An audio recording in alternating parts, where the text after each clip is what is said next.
Good morning प्यारे बच्चों। कैसे हैं आप सब। केपी कॉलेज आहोर की ऑनलाइन क्लासों में एक बार पुनः स्वागत आप सभी का। आज हम जिस ओर जा रहे हैं उस कहानी का नाम है पहाड़। कितना अजीब नाम है, पहाड़। पहाड़ कहानी के रचयिता हैं निर्मल वर्मा साहब। ये एक ऐसे कहानीकार हैं जिनकी कहानियों में आदमी के अकेलेपन, आदमी की व्यथा, आदमी की मनोदशा, उनका वर्णन की कहानी में मिलता है। आदमी अकेला क्यों है, आदमी तन्हा क्यों रह रहा है, ऐसी चीज़ें इनकी कहानियों में मिलती रहती हैं। और उसी में से एक बहुत ही उम्दा कहानी निकल के आती है जिसका नाम है पहाड़। तो दोस्तों, पहाड़ एक ऐसी कहानी है कि पति पत्नी है जिसको कोई युगल बोल सकता है ना। एक दंपति है और उस दंपति के अंतर्गत क्या है कि वो दंपति एक पहाड़ पर घूमने जाते हैं और उनके साथ में उनका एक बच्चा भी होता है, छोटा सा एक बच्चा भी उनके साथ में होता है। और वो जब बच्चा साथ में होता है तो अब वो वहाँ घूमने जाते हैं तो अपने विवाह की पुरानी याद वहाँ पे आ जाती है उनको। और आने के कारण फिर वो बच्चा है, वो बार बार बोलता है पापा पहाड़ कहाँ हैं, पापा अभी तक पहाड़ कहाँ हैं, पापा अभी तक पहाड़ कहाँ हैं। तो उनको ये लगता है कि शायद ये बच्चा ही पहाड़ बन के बीच में आ गया है। वो अपनी पुरानी यादों में इतना खो जाते हैं कि उनको लगता है कि वो पहाड़ बन के बीच में आ रहा है। ऐसा ही कुछ जो वर्णन है इस कहानी के अंतर्गत अपने को देखने को मिलेगा। तो मेरी गुजारिश आप सभी से है कि अपनी किताब मतलब नोटबुक्स अपने पास में रखनी है और कोई महत्वपूर्ण बात याद आए तो उसके अंदर का लिखते चलना है, नहीं तो कहानी को आराम से सुनते चलो, मैं बताता चलूँगा। और मुझे आशा है कि इस कहानी में अपने को पढ़ने में बड़ा मज़ा आएगा। तो शुरू करते हैं सीधे कहानी पर। क्या इस बार हम पहाड़ों पर जाएंगे? हर रात सोने से पहले वह एक ही प्रश्न पूछता था। माँ की आंख खिड़की के बाहर अंधेरे पर टिक जाती, पिता की पेंसिल। तो अब दोस्तों एक चीज़ महत्वपूर्ण है कि उसके जो पिता थे, उसके जो पापा थे वो आर्किटेक्ट थे। आर्किटेक्ट कलाकारी करने वाला क्या थे? आर्किटेक्ट। तो ये थोड़ा आपको ख्याल रखना है कि उस बच्चे के जो पिता थे वो क्या थे? आर्किटेक्ट। वो आर्किटेक्ट थे।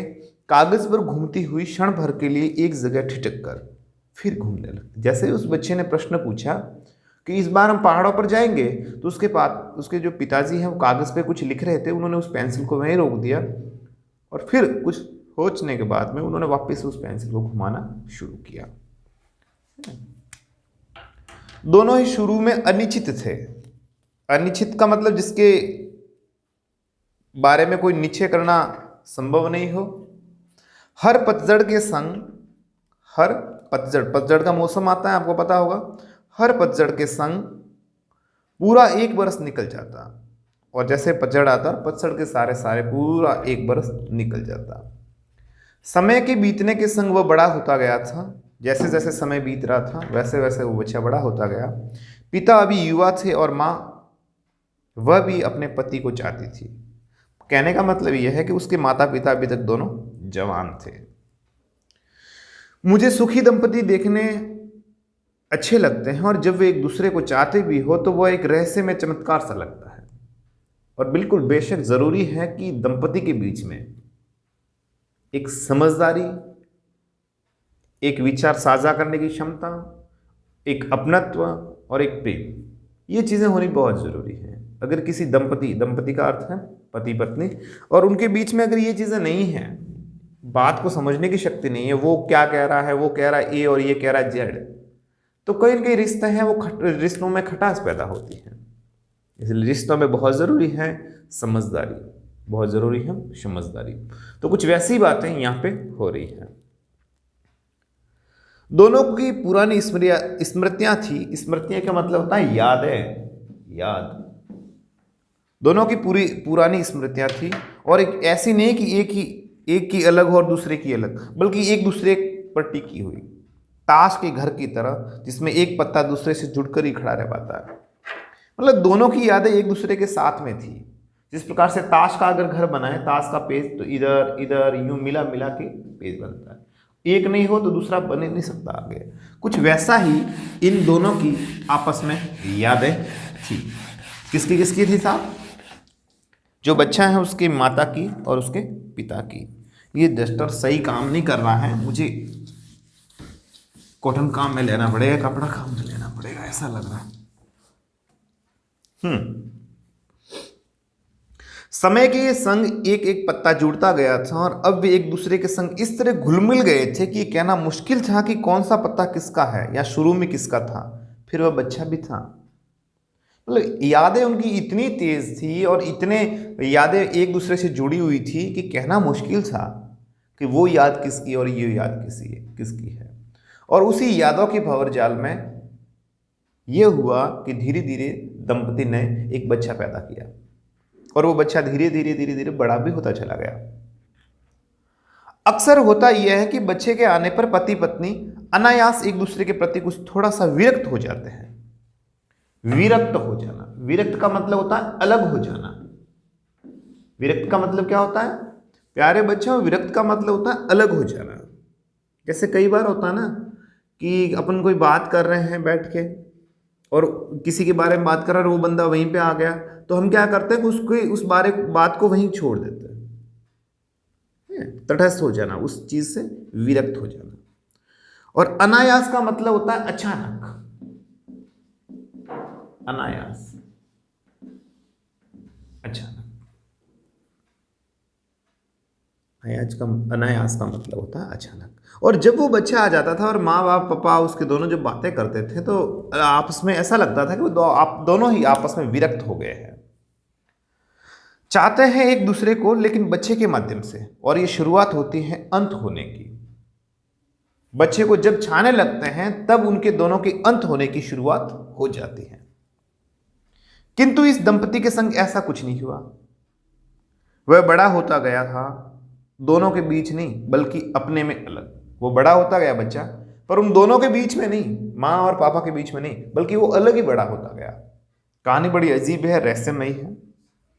जब वे उसकी ओर देखते तो उन्हें हल्का सा आश्चर्य होता, अचंभा होता।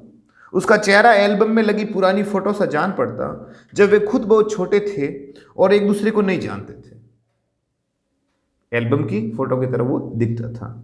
उन्हें यह चीज बहुत विस्मयकारी सी जान पड़ती थी कि कभी ऐसा समय भी रहा होगा जब उनकी स्मृतियां एक दूसरे को लेकर नहीं बनी थी। ऐसा कुछ समय रहा होगा। विस्मय का मतलब होता है अचंभा करना। और वे एक दूसरे से पृथक, अपने में अलग अलग जी रहे थे।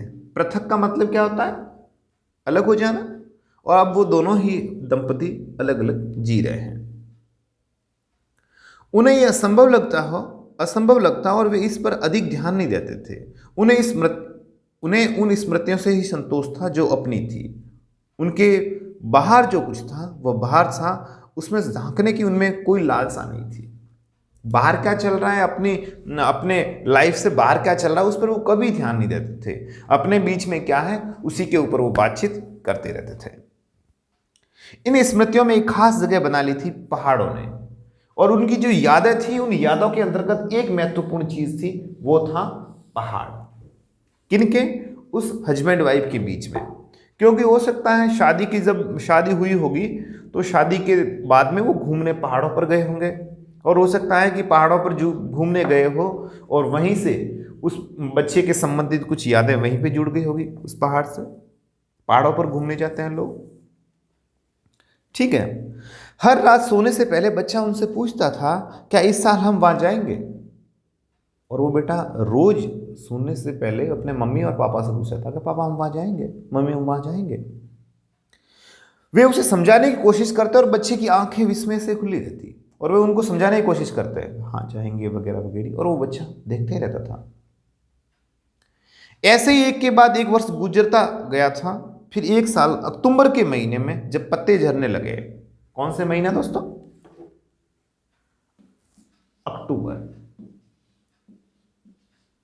अक्टूबर के महीने में जब पत्ते झरने लगे, वे यहां आए थे। और उस समय उसकी मम्मी और पापा इस महीने में वे यहां पे आए थे। दोनों को ये पहाड़ी स्टेशन बहुत प्रिय था। पहाड़ी स्टेशन का मतलब होता है कि पहाड़, एक ऐसी जगह, पहाड़ के ऊपर छोटा सा कोई गांव बना हो जिसको हिल स्टेशन बोलते हैं, है ना। वहाँ पर बहुत सारी सुविधाएं वगैरह भी हो, घूमने की जगह हो, दर्शनीय स्थल हो, जैसे अपने माउंट आबू है नज़दीक में। माउंट आबू, मादा बाकरी नहीं, माउंट आबू ऐसी जगह है जहाँ पे सब सुविधाएं भी मिले और प्राकृतिक परिवेश में हम वहाँ चले जाए और हम बाकी जितने भी जीवन की दुख दुविधा हैं वो भूल करके हम केवल आनंद और आनंद ले सके, वहाँ पे अपने को सुख की प्राप्ति हो सके, तनाव मुक्त जीवन की। विवाह के बाद कुछ दिनों के लिए वे यहाँ आए थे। रीच की बेंच, लौर बाजार जाने वाली पगडंडी, पुराने चर्च यार्ड का कोना जहाँ वे अक्सर बैठते थे। रीच की बेंच, रीच का मतलब होगा एक बेंच है, उसका लकड़ी है वो शायद रीच की होगी, तो उस पे बैठते थे। चर्च यार्ड का कोना, चर्च बनी हुई थी, गिरजाघर जिसको बोलते हैं दोस्तों, क्या बोलते हैं, गिरिजाघर, गिरिजाघर। तो वहां पर इसके कोने में वगैरह ये इसके मम्मी पापा दोनों बैठा करते थे। होटल पुराना परिचित सा, उन दिनों बहुत से कमरे खाली पड़े थे, शायद पतझड़ के कारण बहुत कम टूरिस्ट वहां आते थे। और अक्टूबर पतझड़ में था और इसलिए वहाँ पे जो टूरिस्ट थे, जो घूमने वाले सैलानी थे, वो कम आया करते थे। सौभाग्यवश उन्हें वह कमरा भी मिल गया था जहाँ अरसा पहले उन्होंने अपनी सुखद रातें एक साथ गुजारी थी। और उसी हस्बैंड वाइफ को किस्मत की देन कहें या भाग्य कहें कि उनको वापस वही होटल का कमरा मिला जिस समय शादी करके वो नए शादी करके वो वहाँ पर आए थे घूमने के लिए, और उस रात जब वो वहाँ ठहरे थे वही वाला कमरा अब वापस से उनको किराए पे मिल गया। यात्रा की थकान के कारण वे उस दिन होटल में कमरे में ही रहे थे। बच्चा सोता रहा था, दोनों बेसूध से लेटे रहे थे। बेसूध का मतलब, बे इसमें उपसर्ग है, बेसूध जिसको कोई सुध नहीं हो, कोई भान नहीं हो। कई बार सोता ना, बोलो ये वो यहीं पड़े धुन में, बेसूध, एक दूसरे की बाहों में होता होगा। पति बार बार उसके होठों, उसकी आंखों, उसके बालों को चूमता हुआ कहता था, आखिर हम आ गए। और दोनों पति पत्नी हैं, वो आपस में प्यार कर रहे हैं और वो कह रहे हैं कि हम वापस उसी जगह आए हैं जहाँ पर हमारी शादी के बाद हम आए थे। बाहर पतझड़ का हरा आलोक था। हरा आलोक का मतलब हरा प्रकाश था, और भुरभुराए पत्तों की बोझिल गंध जो हवा में ठहर गई थी, और उस गिरने वाले पत्तों की जो गंध थी वो शायद कहीं न कहीं हवा में ठहर गई थी, वो भी चीज़ वहाँ हो रही थी। बच्चा जो जाग रहा था चुपचाप अपने माता पिता को देख रहा था। उसकी आंखें बहुत बड़ी और गहरी थी, और जैसा कि कुछ बच्चों में होता है, उन आंखों का समूची देह से कोई संबंध नहीं जान पड़ता। किसी किसी के होते हैं ना, आंखें बड़ी बड़ी होती है, बहुत बड़ी होती है, तो अगला वाला बल थोड़ी देर उसकी आंखों को देखता है, अच्छा। और किसी किसी की बहुत ज़्यादा बड़ी होती है तो वो अगला वाला थोड़ा डरता है, क्या है इसका, क्या चक्कर है ना। तो बड़ी आंखें थी उसकी। तुम जाग गए? माँ ने पास आकर उसके माथे पर हाथ रख दिया, और वो अपलक देख रहा था जैसे उसकी माँ एक गुड़िया हो, उसकी माँ एक क्या हो, गुड़िया हो, डॉल हो, उसी की भांति वो देख रहा था। कौन देख रहा था? वो बच्चा इस प्रकार से देख रहा था। हाँ, क्या आज हम जाएंगे? उसने शांत स्वर में पूछा। कहाँ? माने कहा, कहाँ जाना बेटा? पहाड़ों पर। पागल, हम आ तो गए हैं, तुमने बाहर देखा नहीं? वे यहाँ हर जगह है। तो उसने कहा ना पहाड़ों पर, तो उसने कहा बेटा हम आ गए, पहाड़ों पर ही हैं, तुम्हें दिख नहीं रहा बाहर जगह पहाड़ है? तो बच्चा, उत्सुकता ज्यादा थी उस बच्चे में।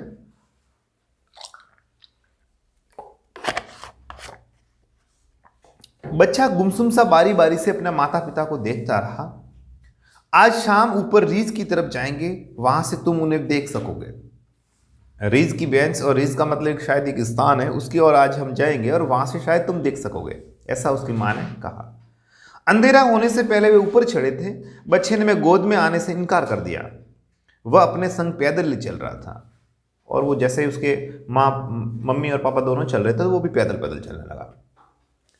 तीनों ने एक दूसरे का हाथ पकड़ रखा था। शुरू जाड़े के हल्के बादल से, और वे बहुत सफेद थे। जाड़ा का मतलब क्या होगा? जाड़ा नहीं, जाड़ा का मतलब होता है, जाड़ा यानी सर्दी। सर्दी के शुरुआती दिन थे और अब हल्का सा जाड़ा पड़ने वाला था। समूचे पहाड़ी शहर पर एक पीली सी छाया उतर आई थी। आखिरी धूप के धब्बे चिड़ की सुइयों पर लिपट गए थे। सोने के चल्लों से और हवा खामोश थी।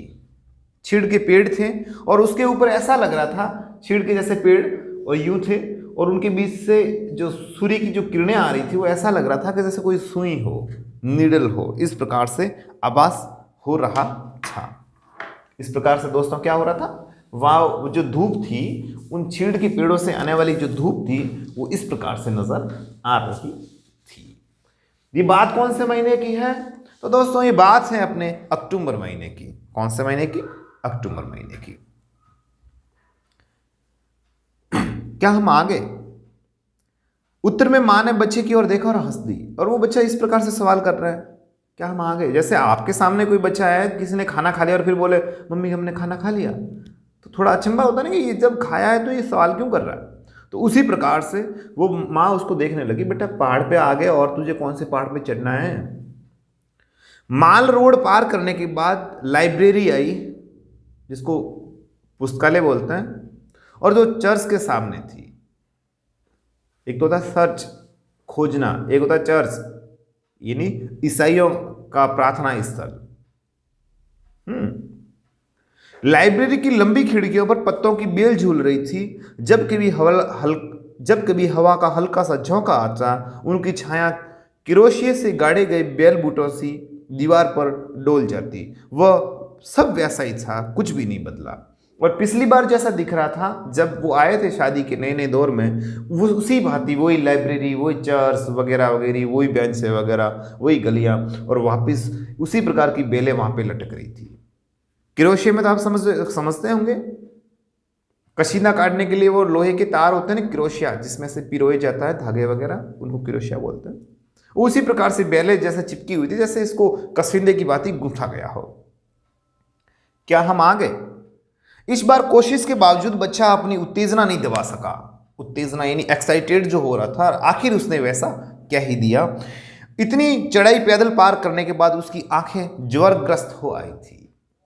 ज्वर, एक तो होता है ये ज्वर और एक होता है ज्वार। ये तो होता है टाइड, ज्वार भाटे के संबंधित है, और ये ज्वर का मतलब होता है दोस्तों बुखार।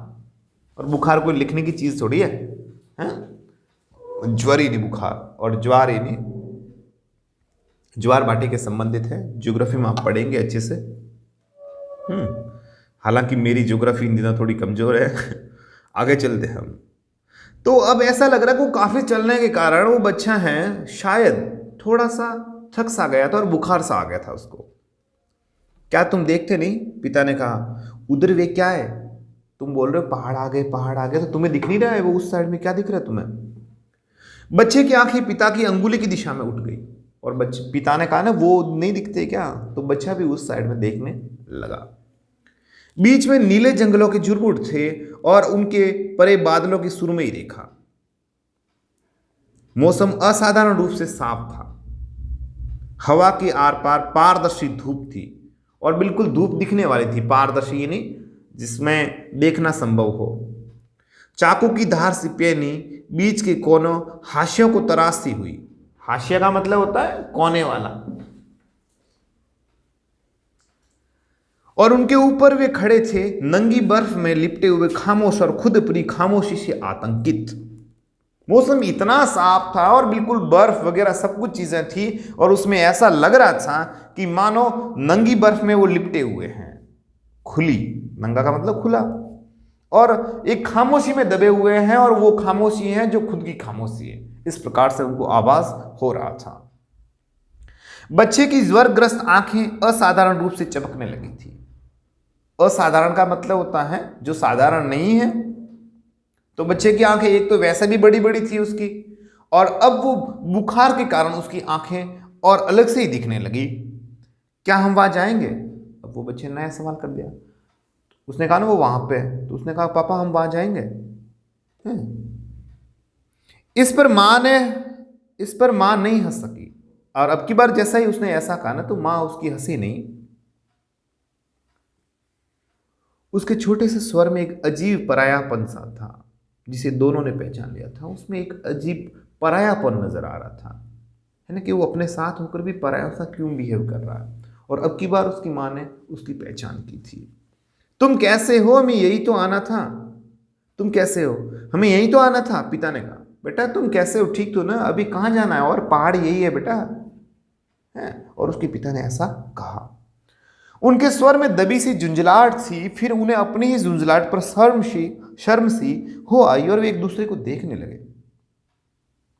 क्या मतलब, ये बच्चा ऐसे सवाल क्यों कर रहा है, बच्चे ऐसे सवाल क्यों कर रहा है। और वो एक दूसरे पे हल्के से झुंझला रहे थे। हाँ, हमें यहीं तक आना था, माँ ने कहा, जैसे वो सोती हुई बोल रही है। बेटा हमें यहीं तक आना था और आगे कहीं नहीं जाना है, यहीं तक। आगे पहाड़ियाँ थी, धूप की सुनहरी आभा में रंगी हुई, चुप और स्तब्ध थी। वो बोला यहीं तक आना था बस। और आगे जो पहाड़ियाँ थे वो ऐसा लग रहा था कि वो पहाड़ियाँ चुप हैं, स्तब्ध हैं, खामोश हैं। इस प्रकार से वहां पे लग रहा था, इस प्रकार से वहां पे लग रहा था। हाँ, चारों ओर था रीज का समतल मैदान और पुराना चर्च।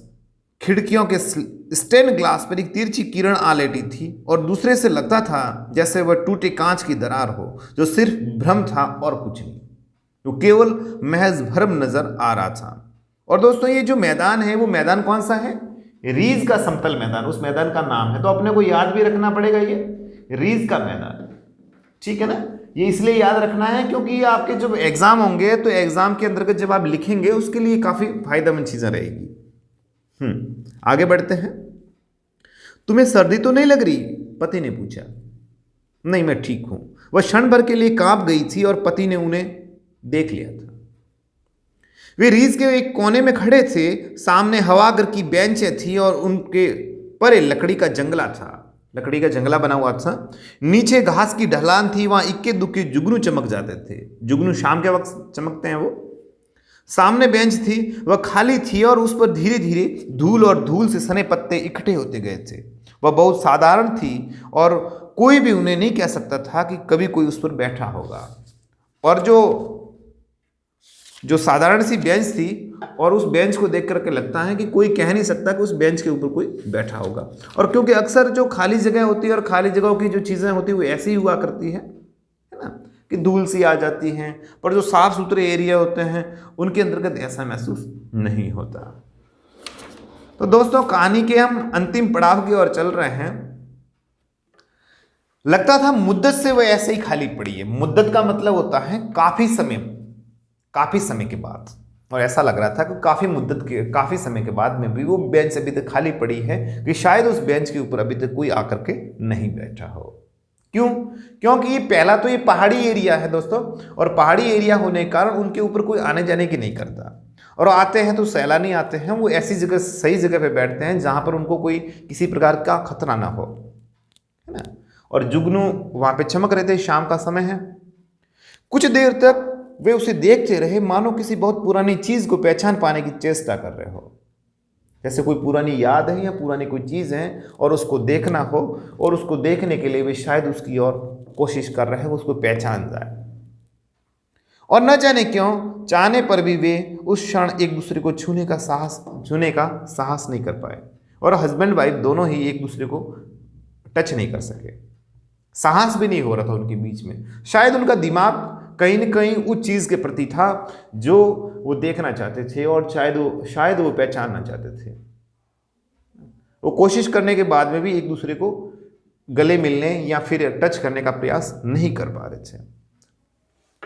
बच्चा बेंच पर सिर टिकाए सो गया था। क्यों सो गया था साहब? क्योंकि एक तो उसको थकान हो रही थी और दूसरी बात उसको बुखार हो गया था। सामने पहाड़ियां थी जो धीरे धीरे पतझड़ के नरम और चमकीले अंधकार में डूबने लगी थी। शाम हो गई थी और पहाड़ियां थी और वो पहाड़ियां अंधकार के अंदर डूबने लग गई थी। पति ने उसके कंधे पर हाथ रखा। किसके कंधे पर? मेरे। पति ने उसकी पत्नी के कंधे पर हाथ रखा। वह सिहर सी गई। सिहर का मतलब होता है कि जैसे कोई आदमी बैठा है चुपचाप और आपने जाके उसको बोलते हैं थप्पी, तो वो यूं डर जाता ना, उसको बोलता है सिहरना। वो एकदम से सिहर सी गई, क्या है बाबूजी, नहीं। तो सिहर सी गई और उसने धीरे से उसका हाथ अलग कर दिया, और जैसे ही हाथ रखा तो उसके वाइफ ने उसका हाथ धीरे से हटा दिया। क्या बात है? पति ने तनिक सशंकित स्वर में पूछा, तनिक थोड़ा सा और शंका के, बोलो उसको शंका होने लगी, बेटा क्या बात है, क्या हो गया? मुझे लगता है हमें यहाँ नहीं आना चाहिए था, और मुझे लगता है कि हमें इसे भी यहाँ नहीं लाना चाहिए था। दोस्तों, ये इसे किसके लिए आया है? इसे उस बच्चे के लिए आया है। इसे किसके लिए आया है? उस बच्चे के लिए। क्यों आया है? क्योंकि शायद वो बच्चा, एक तो उसको बुखार आ गया, थकान भी हो गई, प्लस वो ऐसे ऐसे सवाल, अजीब अजीब सवाल कर रहे हैं जिन सवालों के जवाब देना मुश्किल हो पा रहे हैं। इसलिए उसकी बच्चे की माँ ने कहा उसके बच्चे के पापा से कि मुझे ऐसा लग रहा है कि हमें यहाँ इसे नहीं लाना चाहिए था। थोड़ा पानी पी लो।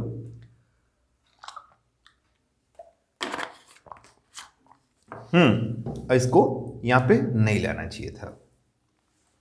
उसने बच्चे की ओर देखा और फिर सहसा उसकी आंखें अंधेरे के उस सुदूर धब्बे पर उठ गई जहां कुछ देर पहले पहाड़ थे, अब कुछ भी नहीं। और वापस वो बच्चा, जब वापस उसकी आंखें उधर ही और गई जहां पे पहाड़ थे, और अब कुछ भी दिखाई नहीं दे रहा है। क्यों नहीं दिखाई दे रहा है? क्योंकि दोस्तों, अब वहां पे पहाड़ पे बिल्कुल अंधेरा हो गया है। हमें इसे यहां नहीं लाना था, उसने कहा। और उसने वापस से कहा कि हमें इसको यहां तो नहीं लाना चाहिए था। यहाँ पे मतलब कहाँ पे? पहाड़ों पे, ठीक है ना। और पहाड़ों पे नहीं लाना था। और वो पहाड़ पे कौन सी जगह पे घूमने गए हैं? रीछ के मैदान में। कौन से मैदान पे? रीछ के मैदान में। पहाड़ के ऊपर हल्का सा मैदान होगा, थोड़ा सी जगह होगी। अरे कुछ भी नहीं, वापस होटल लौट जाने पर यह सब कुछ भूल जाएगा। कुछ भी नहीं है, बच्चा है, यूं ही सोच रहा है, सब भूल जाएगा, तू चिंता मत कर। हाँ, सब कुछ, पत्नी ने कहा, किंतु पति ने उसका स्वर नहीं सुना। पति ने कहा, पर पत्नी ने कहा किंतु धीरे बोली ना, तो पति ने उसकी बात को सुनी नहीं। वह बहुत धीमा रहा होगा, उसका ध्यान भटक गया था। और पत्नी ने धीमे से कहने के कारण हो सकता है पति का ध्यान भटक गया हो, और वह अपने होटल के कमरे के बारे में सोचने लगा था जहां बरसों पहले उन दोनों ने कुछ बहुत सुखद रातें गुजारी थी। सुखद, सुख देने वाली। द का मतलब होता है देने वाला। जैसे जलद, जलद का अर्थ क्या हो जाएगा प्यारे बच्चा? जल को देने वाला। जलद, जल को देने वाला। तो जल को कौन देता है? टैंकर नहीं, जल को देता है बारिश। कौन देता है? तो बारिश देता है सब बादल। अभी यूं मत लिखना इंद्र भगवान। कौन देता है? तो बादल। तो द लगाने से ज के आगे, ज के पर्यायवाची शब्दों के आगे अगर द लगा दिया जाए तो सामान्यतः बादल के पर्यायवाची बनते हैं। किसके बनते हैं? बादल के। और उसी प्रकार से यहां पर हो जाएगा सुख। पहला सुख, निरोगी काया। तो उसी प्रकार से सुख, और आगे अगर हमने लगा दिया द, क्या लगा दिया? द। तो यहां पे द का मतलब हो जाएगा देने वाला। तो ये हो जाएगा सुख को देने वाला। जिस प्रकार से ज होता है, देश कर दिया हमने, और देश के आगे हमने ज लगा दिया, तो इस ज का मतलब होता है जन्म लेने वाला। देश में जन्म लेने वाला, उसको हम बोलेंगे देशज। क्या बोलेंगे प्यारे बच्चा? देशज। जिस प्रकार से जल के आगे हम अगर ज लगा दें तो जलज, जलज। तो जलज का मतलब हो जाएगा जल में जन्म लेने वाला। तो इसका मतलब हो जाएगा कमल। हालांकि जल में जन्म तो और भी लेते हैं, सिंगाड़ा होता है, मछलियां होती है, और भी जीव हैं जो जल में जन्म लेते हैं, पर ये हमने एक रूढ़ तौर से इसके लिए प्रयोग कर दिया कमल के लिए, है ना। तो जल के आगे अगर हम ज लगाएं तो कमल के पर्यायवाची हो जाते हैं। जल के आगे हम द लगा दिए तो उसमें बादल के पर्यायवाची होते हैं। तो उसी प्रकार से अब उन जो पति हैं, उस पति को वही पुरानी बातें याद आने लगी जो सुख देने वाली थी। और वो भी कौन सी? जब वो शादी के नए नए दिनों में, उसी शादी के नए नए दिनों में वो उस होटल में आए थे और रात भर रुके थे, और वो सुख देने वाली बातें अब उसको अकस्मात से धीरे धीरे उसके दिमाग में कौंधती चली गई। कहानी के अंतिम पड़ाव की ओर है, हम वापस से आराम से देखते हैं इसको। अचानक उसका मन उल्लसित सा हो आया। देखो, बदला कुछ भी नहीं। और अकस्मात से और मन में उसमें बहुत सारे भाव आने लगे और बड़ा खुश होने लगा, प्रसन्नता होकर उसने मन में सोचा कि शायद अभी तक कुछ भी नहीं बदला, सब कुछ वैसा का वैसा है, सब कुछ। अरे आपको लंदन घुमा आए और 10 सालों बाद में वापस से आपको अगर लंदन भेज दिया जाए और वापस वो की वो चीज़ें अगर आपको दिखाई दे तो आप मन में सोचते हैं ना कुछ नहीं बदला। तो उसी प्रकार से उसको भी ऐसा आभास होने लगा। किसको? उस बच्चे के पिता को। हालांकि न तो बच्चे का नाम यहाँ दिया गया है, न ही उसके माँ का नाम दिया गया है, और न ही उस बच्चे के पिता का नाम दिया गया है। और वह जैसे आधी नींद से जाग उठी हो, हाँ कुछ भी नहीं, उसने कहा। और वो बातें उसके पति ने जैसे ही कही ना तो उसकी पत्नी एकदम से उठी और कहा हाँ कुछ नहीं बदला। और ऐसा लगा कि मानो वो आधी नींद से उठी हो। पति ने उसकी ओर देखा, तुम्हें सर्दी तो नहीं लग रही? नहीं, मैं ठीक हूं। पति ने आश्वस्त होकर लंबी सांस ली और उसे पास खींचकर धीरे से चूम लिया, है ना। तो एक दूसरे के प्रति स्नेह लाजमी है और वो कर रहे हैं। आश्वस्त का मतलब होता है विश्वास के साथ, आश्वस्त का मतलब होता है बिल्कुल निशंक। मुझे सुखी दंपति देखने अच्छे लगते हैं। मुझे का मतलब यहां पे कौन हो जाएगा? मुझे यानी निर्मल वर्मा। और जब एक दूसरे को चाहते भी हो तो ये एक रहस्यमय चमत्कार सा लगता है। और जब वो पति पत्नी अगर दोनों को चाहे, अगर एक दूसरे को प्यार करते हैं तो बिल्कुल रहस्यमय सा लगता है, एक रहस्य लगता है कि उनके बीच में कुछ रहस्य है ना। क्योंकि आजकल में जो भाग दौड़ की जिंदगी में ये कहानी का मतलब ये है कि भाई आजकल की अगर वर्तमान दंपतियां देखें तो एक दूसरे के विचारों के खिलाफ जाने की कोशिश करते हैं, है ना। आज़ादी के नाम पर वो एक ऐसा सर्टिफिकेट ले आते हैं साहब कि मुझे तुम कौन होते हो टोकने वाले। उनको हल्का सा कुछ भी अच्छा नहीं लगता तो उस रिश्ते को वो तोड़ना पसंद कर देते हैं। कई दफा होता है।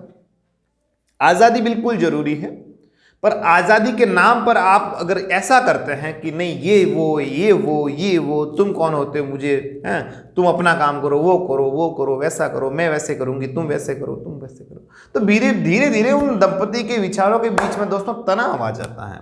और वो तनाव एक ऐसा रूप ले लेता है कि धीरे धीरे संबंध टूटने की ओर आ जाते हैं और फिर आखिर में ऐसा करना पड़ता है। तो समझदारी ये है कि हर रिश्ते में, चाहे वो घर का कोई भी रिश्ता हो, पति पत्नी का हो, माता पिता का हो, भाई बहन का हो, देवर जेठ का हो, किसी का भी हो, उन सभी रिश्तों के बीच में एक प्यार होना चाहिए, एक स्नेह होना चाहिए, एक समझदारी होनी चाहिए, ताकि उस रिश्ते की जो फ्रेम है वो मजबूती से बनी रहे। वरना वो रिश्ते बिगड़ते जाते हैं और पति पत्नी के रिश्ते में एक दिन ऐसी नौबत आ जाती है कि फिर हमें डिवोर्स, तलाक तक के वो रिश्ते आ जाते हैं। और तलाक एक शब्द ऐसा है साहब कि उसमें बहुत सारी विडंबनाएं छुपी हुई हैं और जो कोई धैर्य वाला ही होता है वो उस चीज़ को समझने की कोशिश करता है ना। तो दोस्तों जय श्री कृष्णा। मैं भरत कोरना आप अब इन कहानी से विदा लेता हूं, पर जाने से पहले एक बात मैं आपको कह के जाऊं कि ये कहानी छोटी सी थी और पहाड़ कहानी बहुत ही उम्दा है, जिसके रचयिता निर्मल जी वर्मा साहब है। अगर कहानी के संबंधित आपका कोई प्रश्न हो तो आप कमेंट बॉक्स में जरूर लिखें। और दोस्तों एक काम करना है आपको कि ये जैसे YouTube में आपको मिल गया वीडियो, अब मिलने के बाद में शेयर ऑप्शंस पे जाएंगे ना, तो शेयर में आगे ऑप्शंस आएंगे फेसबुक, व्हाट्सएप, ईमेल, जीमेल वगैरह वगैरह, और वहां पे एक चीज लिखी होगी कॉपी लिंक, COPYLINK। तो उस कॉपी लिंक को करके आपका जो व्हाट्सएप स्टेटस है उसके ऊपर लगा देना है, ताकि आपके जो पास वाले दोस्त हैं उस वीडियो को ज्यादा देखेंगे, है ना। और वीडियो को बार बार देखना है, बार बार देखने से क्या होगा ना, आपकी जो स्मरण शक्ति है वो भी तेज होगी और प्लस आपको कहानी की पूरी थीम समझ में आ जाएगी। फिर कैसा भी प्रश्न हो कोई परेशानी नहीं है। तो दोस्तों मैं भरत कोरना आपसे लेता हूं विदा, तब तक अपना ख्याल रखिए। शुक्रिया, शब्बा खैर।